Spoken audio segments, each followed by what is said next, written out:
नमस्कार बीकानेर। ये बताते हुए बहुत ही हर्ष और गर्व दोनों हो रहा है कि बीकानेर के खेलों का सबसे बड़ा आयोजन खेलो बीकानेर यूथ गेम 2026 काउंटडाउन शुरू हो चुका है और कल यानी कि 13 जुलाई को शाम को ठीक 5 बजे पुष्कर स्टेडियम में इसका बहुत ही शानदार उद्घाटन होने जा रहा है। बहुत ही लेविश मैनर पे खेलों के इस शानदार कार्यक्रम का जो उद्घाटन हो रहा है उसको लेकर के तैयारियों की बैठक ब्रह्म बगीचा में चल रही है। नंदलाल जोशी चैरिटेबल फाउंडेशन के डायरेक्टर अनिल जोशी हैं, इसके संयोजक रविंद्र हर्ष हैं और भी तमाम कोचेज, प्रशिक्षक और प्रभारी जिनके कंधों पर बड़ी जिम्मेदारी है, क्योंकि इस बार खेलो बीकानेर यूथ गेम में 18 खेल हैं और 14 के करीब खेल मैदान हैं। सारे खिलाड़ी वहां पर होंगे, यानी हज़ारों खिलाड़ी खेल मैदान पर होंगे। आज उन तैयारियों को अंतिम रूप दिए जाने को लेकर के एक बैठक जो है वो महत्वपूर्ण बैठक है वो चल रही है। श्री प्रकाश ने बताया कि बीकानेर के खिलाड़ियों, प्रशिक्षकों, इनके दम पर ये लगातार तीसरा संस्करण हम शुरू कर रहे हैं। खास बात ये है कि हर वर्ष खिलाड़ियों की संख्या बढ़ रही है, उनका जोश बढ़ रहा है और सहयोगियों का भी साथ बहुत हमें अच्छे ढंग से मिल रहा है। लेकिन ये खेलो बीकानेर जो प्रशिक्षक हैं, जो कोच हैं या जो बच्चों को सिखाते हैं और बच्चों को मैदान तक लाते हैं, उनका सहयोग सबसे बड़ा है। तो मैं सबसे पहले तो लगातार 30 वर्ष खेलेगा बीकानेर, बढ़ेगा बीकानेर, खेलो बीकानेर की सफलता के लिए आप जो सहयोग कर रहे हैं उसके लिए मैं संस्थान की ओर से आपका आभार व्यक्त करता हूँ और उम्मीद करता हूँ कि ये तीसरा संस्करण जो हमने लगातार 30 वर्ष हम शुरू कर रहे हैं उसमें आपके ज़बरदस्त जोश के साथ ये शुरू होगा और कल बीकानेर के हर कोने में इस बात का मैसेज जाएगा कि खिलाड़ियों के हित के लिए नंदलाल जोशी चैरिटेबल फाउंडेशन ने जो अलग जगाई है वो फिर एक बड़ी सोच के साथ बीकानेर में गूंजेगी, ये मैं कह रहा हूँ। भाई अनिल जोशी, आप बताएं। आपका भी मैं सबका स्वागत भी कर रहा हूँ। कल ओपनिंग सेरेमनी है 5:30 बजे और बड़ी बात ये है कि आज जो हम सब लोग यहाँ इकट्ठा हुए हैं, इवेंट तो हम पिछले 3 साल से कर ही रहे हैं, लेकिन कल हमारे बीच में तो अपना अपने वो मोटिवेशन उसके अंदर रही है और वो वर्ल्ड चैंपियन। बड़ी बात ये है, मैं आपको ये भी बताना चाहूँगा, जानकारी साझा कर रहा हूँ क्योंकि मैं वो मेरी टीम की खिलाड़ी रही है। उस लड़की ने केवल पैरा में नहीं बल्कि एबल में भी पिछले साल ये बड़ी बात है और वो आज की डेट में वो स्कोर कर रही है पैरों से जो बड़े बड़े खिलाड़ी इस समय सामान्य टीम के जो खिलाड़ी हैं वो कर रहे हैं। तो इसलिए वो अपना आप में एक मोटिवेशन है हम सब खिलाड़ियों के लिए। तो इस बात को लेकर आप सभी, वो खिलाड़ी आ रही है जिसके दोनों हाथ नहीं है फिर भी वो वर्ल्ड की चैंपियन है। अर्जुन अवार्डी है, ओलंपिक मेडलिस्ट है, एशियन गेम्स में मेडल है, एशियन चैंपियनशिप में मेडल है, मतलब जहाँ वो खेली है सब जगह मेडल है। तो ऐसे खिलाड़ियों को देख के एक हम सब में मोटिवेशन खिलाड़ियों में भी होता है और जो खेल प्रशासक हैं, ऑर्गेनाइजर हैं, सब में एक मोटिवेशन आता है और एक आम पब्लिक में भी आता है। तो कल हमारी कोशिश ये रहेगी कि खिलाड़ियों को, उनके पेरेंट्स को और खेलों से जुड़े हर व्यक्ति को हम लोग कल ज़्यादा से ज़्यादा बुलाएं कि बीकानेर में इस तरीके का आयोजन जो पहली बार हो रहा है, बहुत से बड़े खिलाड़ी बीकानेर में आए हैं, बहुत से आयोजन हुए हैं, लेकिन इस तरीके की खिलाड़ी पहली बार बीकानेर में आ रही है। तो मेरा सभी से यही निवेदन है कि हम सब लोग ज़्यादा से ज़्यादा खिलाड़ियों को लेकर के आएँ। जिनके कंधों पर बड़ी जिम्मेदारी है उन लोगों को भी आज यहाँ पर इसीलिए हमने इनवाइट किया है कि उनकी अपनी तैयारियों को लेकर खिलाड़ियों को जिस तरह के उनको कौशंस और निर्देश देने हैं, उन तमाम चीज़ों को लेकर के हमारी किस तरह की तैयारियां हैं। मेरे साथ में योग प्रवीण संस्थान के डायरेक्टर हैं भाई भुवनेश, और भुवनेश जो है वो आज किसी परिचय के मोहताज नहीं है। भुवनेश जी बताएं किस तरह की तैयारियाँ, कितने प्रतिभागी जो हैं वो गत वर्ष की तुलना में इस बार बढ़े हैं। इस बार खेलो बीकानेर का 3.0 जो अपना इवेंट्स है, इसमें इस बार अपन ने 2 खेलों को बढ़ाया था। 18 खेल कुल हो गए हैं। लगभग 1500 से 1800 के बीच में प्रतिभागी ने अपना रजिस्ट्रेशन करवा लिया है। कुछ प्रतिभागी ऐसे हैं जिनको ऑफलाइन के लिए उन्होंने गांव से जो हमें फ़ोन आए थे, तो हमने उनको भी स्वीकार किया है। क्या बात है। और किसी प्रकार का अंग जो वो विकसित होती है, लेकिन इसका जो कनेक्शन होता है वो भगवान से होता है। तो ऐसी भगवान की जो प्रतिभूति है कल हमारे बीच में पधारी है और बहुत उत्सुकता है, और हम सभी कोचेज तैयार हैं और इस आयोजन को बहुत सही और अच्छे रूप में करने के लिए हम आगे बढ़ें। शुक्रिया। बैडमिंटन के कोच हैं गणेश। गणेश लगातार हमारे साथ खेलों से जुड़े रहे। गणेश जी बताएं, कितने प्रतिभागी हैं और किस तरह की तैयारियां बैडमिंटन की? मैं दिल से आभार व्यक्त करता हूँ। पिछली बार भी बैडमिंटन में बहुत ही रिकॉर्ड तोड़ एंट्री थी, इस बार भी है। जस्ट इसके बाद स्कूल के टूर्नामेंट होते हैं तो बच्चों को बहुत बेनिफिट मिलता है। मैं तो आयोजकों को ये निवेदन करूँगा कि आप हर साल की भांति इसे लगातार जारी रखें और बच्चों को अच्छा मोटिवेशन मिल रहा है, इसके लिए बहुत बहुत धन्यवाद। शुक्रिया गणेश जी। कैलाश जी, टेनिस जो है वो आपके टीएम स्पोर्ट्स जो एकेडमी है वहीं पर आपकी होनी है। इस बार प्रतिभागियों की संख्या गत वर्ष की तुलना में बढ़ी है या सिमिलर स्थिति रही है? देना चाहता हूं कि उन्होंने इस बार फिर वापस टीएन टेनिस एकेडमी को ही टूर्नामेंट ऑर्गेनाइज करने का मौका दिया। इस बार खिलाड़ियों की संख्या गत वर्ष की तुलना में 20 से 30 बढ़ी है सर। पिछले टूर्नामेंट में कम थी, इस बार बढ़ी है सर। और इस बार हमने सोचा है कि बॉयज़ में 4 इवेंट करवाएंगे, अंडर 10, 14, 18 और मेंस, और गर्ल्स में अंडर 14 और अंडर 18 टूर्नामेंट करवाने की सोच रहे हैं इस बार। तैयारियां पूरी है? तैयारी एकदम पूरी है क्या सर, कोई बात। दिक्कत ही नहीं। राहुल बात होती है तो राहुल का नाम सबसे पहले आता है। न जाने कितने इंटरनेशनल प्लेयर्स बीकानेर से आपके रिंग से निकले हैं। इस बार जो खिलाड़ियों की संख्या है, पहला हमारा फोकस वही रहेगा, गत वर्ष की तुलना में खेलो बीकानेर जो 2.0 था 3.0 में कितनी बढ़ी है? इसका सर पहले से बहुत अच्छी एंट्री आई है और पहले से लगभग 20-30 बच्चे एक्स्ट्रा हैं और मैं पिछले 3 साल से इनके साथ जुड़ा हूँ। बहुत अच्छी सुविधा से जो है ये हो रहा है और जो पुष्कर स्टेडियम में जो इनका प्रोग्राम होता है बहुत अच्छे तरीके से, बहुत अच्छा प्रोग्राम होता है इनका, और हम यही चाहते हैं कि ऐसा ही प्रोग्राम चलता रहे, आगे इनके साथ ऐसे जुड़े रहे। बहुत अच्छी व्यवस्था से ये लोग काम करते हैं। बहुत बहुत शुक्रिया अनिल जी सर का। दादाजी के प्रशिक्षक हैं, नेशनल प्लेयर हैं, शारीरिक शिक्षक हैं अनिल चांगरा। लगातार तीरंदाजी से जुड़े रहे, हमारे खेलों का एक अहम हिस्सा है अनिल चांगरा। कैसी तैयारी है और तीरंदाजी में एक बूम है अनिल, क्या कहते हैं? बिल्कुल नमस्कार।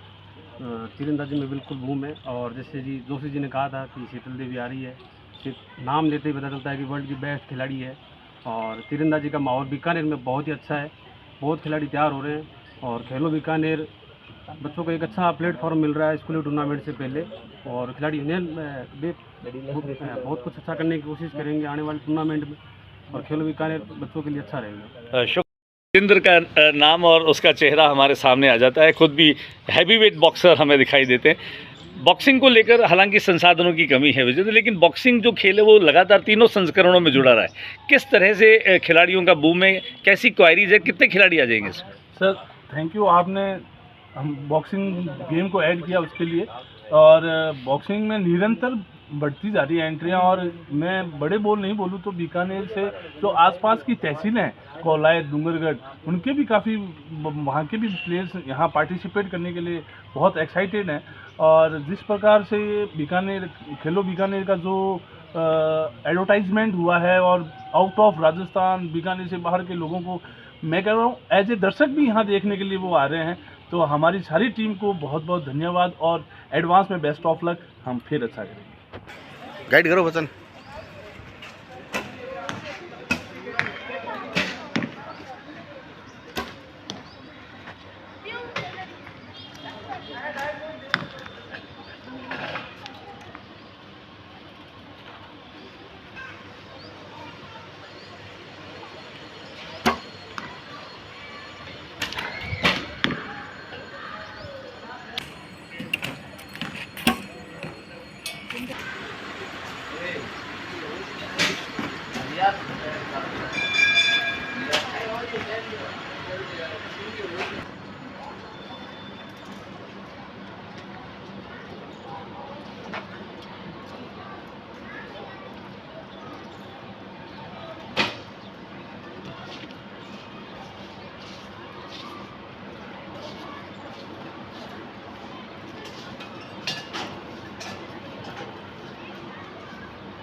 खास तौर से NLJCF के माध्यम से खेलो बीकानेर यूथ गेम 3.0 का आयोजन होने जा रहा है। और बड़ी बात यह है कि इस आयोजन के साथ में हज़ारों लोग, हज़ारों खिलाड़ी हमारे साथ में जुड़े हैं। और इस उद्घाटन का जो मुख्य आकर्षण रहेंगी वो अर्जुन अवॉर्डी जो आर्मलेस आर्चर है शीतल देवी, वो हमारे बीच में आने वाली है। बीकानेर में खिलाड़ियों में उसे लेकर के काफ़ी क्रेज़ नज़र आ रहा है। मैं ज्योति रंगा, शंकर शास्त्री के साथ RM न्यूज़।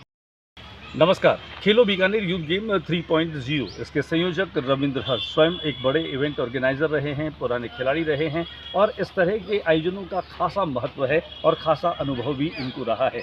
इस पूरे आयोजन को लेकर के किस तरह की तैयारियां हैं, कितने लोगों के आने की उम्मीदें हैं, किस तरह के खिलाड़ी यहां पर इसमें हिस्सा लेंगे और कितने इंटरनेशनल और नेशनल खिलाड़ियों के आने की संभावना है, इन तमाम सवालों को लेकर बातचीत करते हैं संयोजक खेलो बीकानेर यूथ गेम रविंद्र हर्ष से। स्वागत है आपका। धन्यवाद ज्योति भाई। सबसे पहले दर्शकों को जानकारी दें, तीसरा संस्करण है, ज़बरदस्त तैयारियां चल रही होगी, खिलाड़ियों में भी ज़बरदस्त जोश नज़र आ रहा है और जिस तरह का विज्ञापन बीकानेर में हम देख पा रहे हैं, हर गली में, चौराहे पर होर्डिंग्स के माध्यम से, सोशल मीडिया के ज़रिए गज़ब की जो है वह पब्लिसिटी इस खेलो बीकानेर को मिली है। क्या उम्मीद कर रहे हैं? बिल्कुल उम्मीद पूरी है कि ये सब चीज़ मुझे डबल लग रही है, चाहे खिलाड़ी डबल हैं, जोश डबल हैं, विज्ञापन डबल है, आयोजकों में जोश डबल है और सहयोगियों का जुड़ाव भी डबल है। तो कुल मिलाकर कह सकते हैं कि जो तीसरा संस्करण है वो पिछले दोनों संस्करणों का रिकॉर्ड तोड़ेगा, खिलाड़ियों के हिसाब से भी, जोश के हिसाब से भी और खिलाड़ियों के जो भाग लेने की जो सोच बनी है वो भी हमें दिखाई दे रही है कि लगातार फ़ोन अभी तक आ रहे हैं कि हमारी एंट्री करें। हालांकि एंट्री हमने बंद कर दी, लेकिन हम चाहते हैं खिलाड़ी खेले, तो ऑफलाइन एंट्री अभी तक हमने शुरू रखी है कि कोई भी खिलाड़ी, क्योंकि हम चाहते हैं कि खिलाड़ी घर पे नहीं रहे, मैदान में आए, खेले, कैसा भी प्रदर्शन करे। जीत हार तो एक अलग बातें हैं, क्योंकि जो हारता है वो भी जीतता है।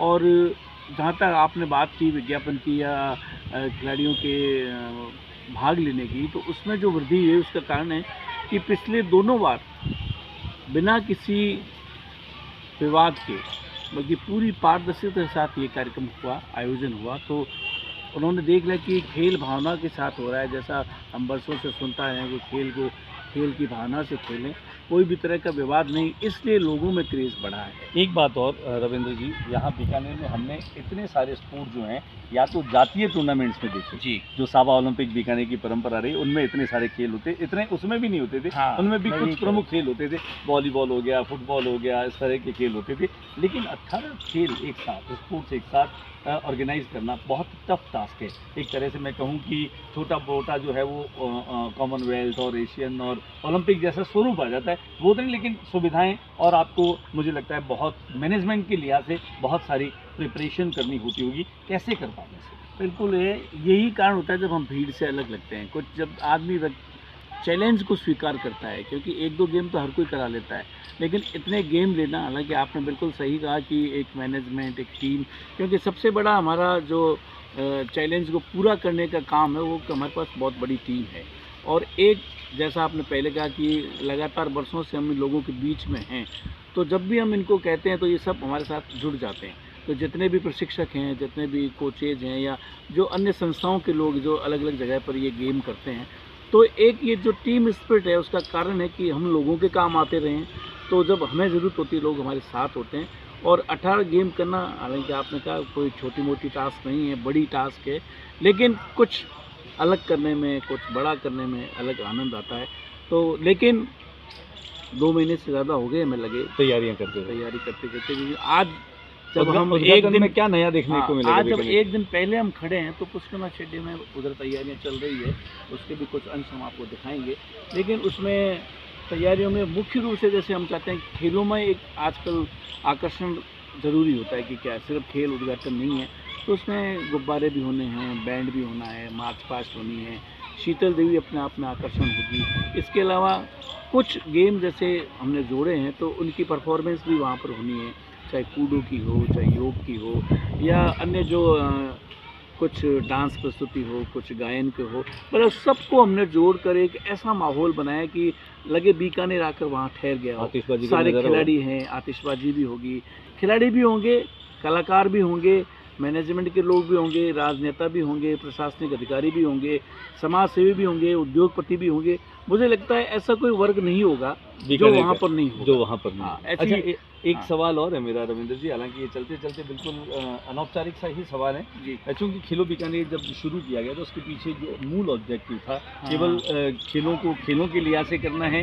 या यहाँ की खेल प्रतिभाओं को निखार करके जो बड़े मंच तक ले जाना है, क्या मोटिव रहा है इसके आगे? देखो, इसमें मोटिव में अपन 2-3 चीज़ें शामिल कर सकते हैं। एक तो इस मोबाइल युग में जो बच्चे सिर्फ मोबाइल पर गेम खेल रहे हैं उनको मैदान में लाएं, वे खिलाड़ी जो आगे नहीं बढ़ पाएँ उनको मंच देना, वो युवा जो नशे में या दूसरी प्रवृत्ति में जा रहे हैं उनको भी जोड़ना, शिक्षा के साथ साथ खेलों का महत्व, जैसे आप कई मंचों पर कहते हैं कि खेलोगे कूदोगे तो होंगे खराब और पढ़े हुए लिखोगे तो बनोगे नवाब, लेकिन अब ये थोड़ा सा डिफरेंट हो गया है या इसको उल्टा कर दिया है कि खेलने वाले खिलाड़ी भी अपने जीवन को स्वर्णिम बना सकते हैं। तो इसमें कई कारण हैं, उनको हमने साथ लेकर जब चले हैं तो एक खेलो बीकानेर बना है जिसके कई आयाम है, ऐसा मैं सोचता हूँ। तो रविंद्र जी, मल्टीपल इसके परिणाम अच्छे आएंगे।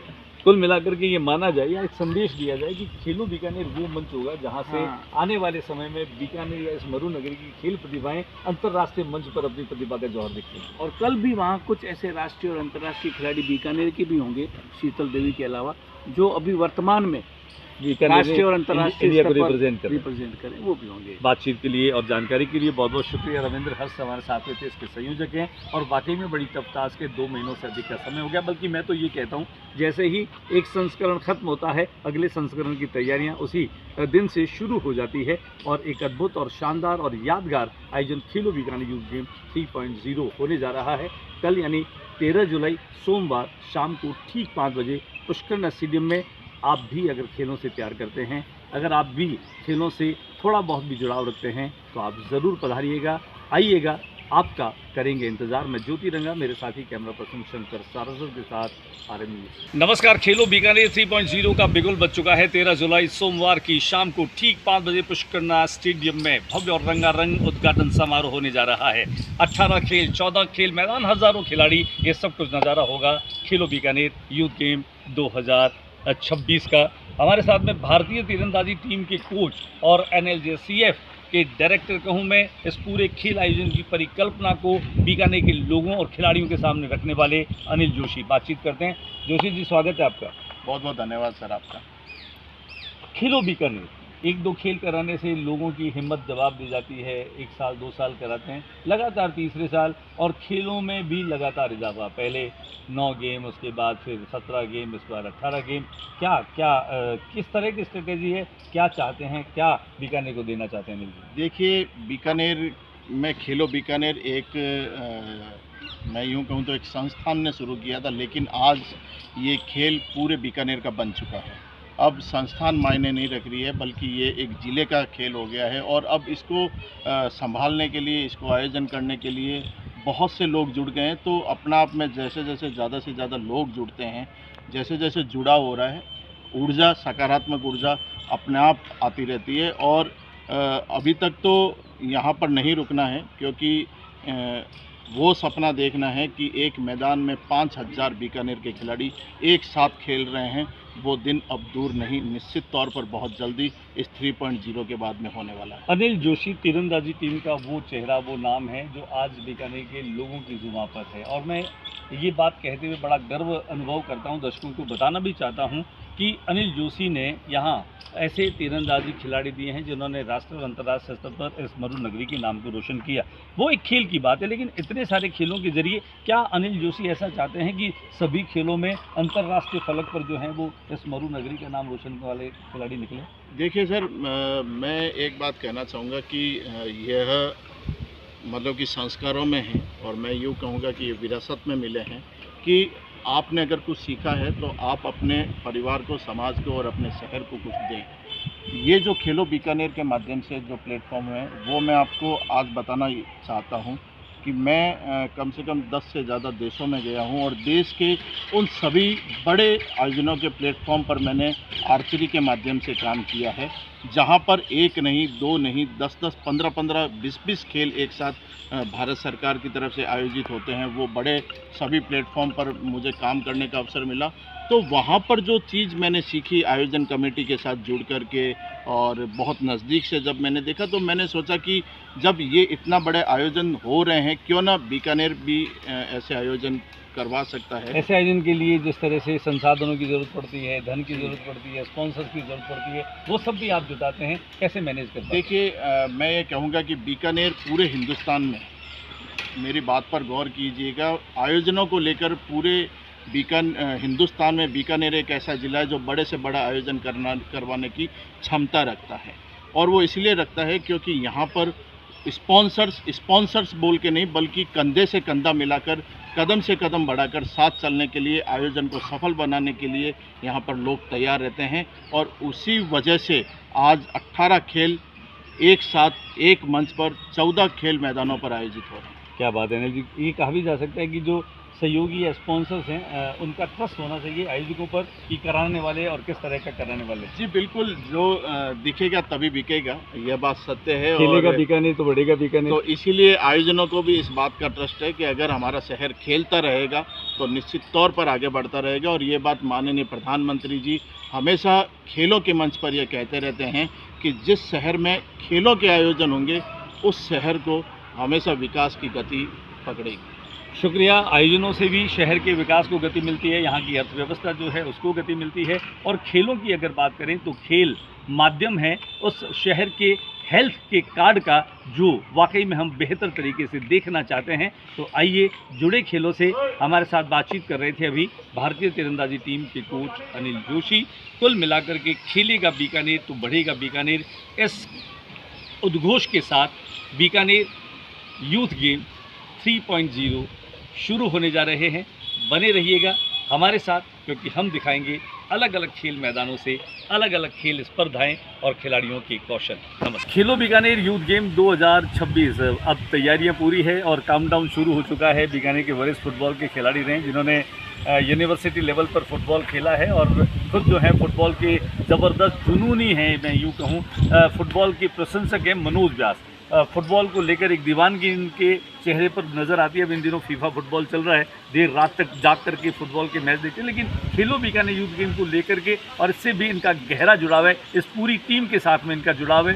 स्वागत है मनोज जी आपका। जी सर। क्या लग रहा है, कैसा लग रहा है, कैसी फीलिंग आ रही है? ये खेलो इंडिया ऐसा लग रहा है जैसे क्या तो ओलंपिक में इतना बड़ा आयोजन होता है, क्या बीकानेर में 3 साल से लगातार जो खेलो बीकानेर हो रहा है, बहुत अद्भुत आयोजन हो रहा है और मुझे इसको देखकर बहुत अति प्रशंसा होती है और बच्चों को अपने भविष्य निकालने के लिए एक अच्छा प्लेटफॉर्म मिला है। आपको लगता है कि इतने खेल प्रतियोगिताएं एक साथ होने पर बच्चों को कॉम्पिटिटिव माहौल मिलता है? बहुत अच्छा मिलता है बिल्कुल आदमी को, और सद्भावनापूर्ण ऐसा खेल है जो बच्चों को और कहीं नहीं मिलता है। एक ही प्लेटफॉर्म पर कम से कम 28-27 गेम से जो करना बहुत मायने रखता है, बहुत मायने रखता है आयोजनकर्ताओं के लिए। तो इस आयोजन के लिए मैं रविंद्र जी, हर्ष, अनिल जी और ज्योतिरंगा को तहे दिल से बहुत बहुत आभार व्यक्त करता हूँ कि बच्चों का अच्छा भविष्य देने के लिए, अच्छा मार्गदर्शन देने के लिए ऐसा उन्होंने अनुकरणीय कदम उठाया है जिसकी मैं भरपूर प्रशंसा करता हूँ। क्या बात है मनोज जी, ये एक ऐसा आयोजन है जिससे बच्चों को हम खेल मैदान से जोड़ सकते हैं। वो नई पीढ़ी जो आज मोबाइल से जुड़े रहना चाहती है, वो पीढ़ी जो मोबाइल से दूर ही नहीं हटना चाहती,